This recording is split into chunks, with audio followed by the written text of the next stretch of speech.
which I felt I was fortunate to have missed.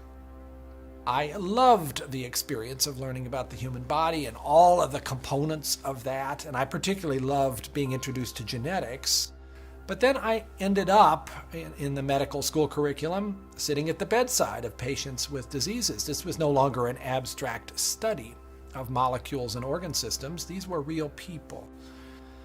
And one afternoon, one of my patients, a wonderful elderly woman, much like a grandmother, who had very bad heart disease.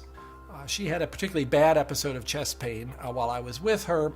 She got through it, and at the end of that, explained to me how her faith was the thing that helped her in that situation. She realized that the doctors around her weren't really giving her that much help, but her faith was.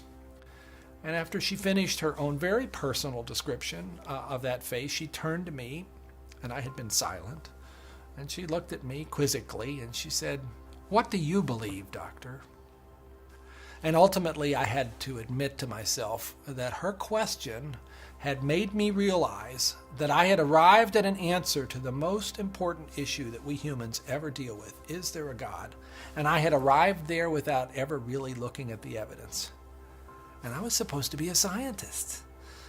If there's one thing scientists claim they do is to arrive at conclusions based upon evidence.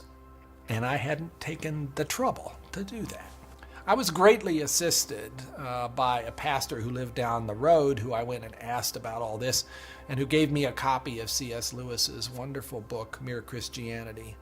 Because here was an Oxford scholar, a prodigiously developed intellect, who had traveled the same path. Within those pages, I realized for the first time that one can come to belief on a rational basis, and that in fact, given the many pointers that one sees around oneself in terms of the universe and it having a beginning, and its fine-tuning in terms of the way in which all those constants that determine the behavior of matter and energy seem to have been set just in a certain very precise range to make life possible.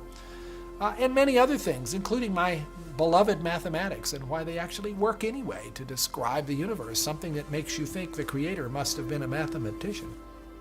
That brought me then to the person of Jesus Christ as a person who was historically extremely well documented. That was news to me. I thought Christ was as much myth as history, and I realized after reading more about it, this was a historical figure upon which we have a great deal of evidence for his existence and his teachings, and even his rising from the dead in a literal way.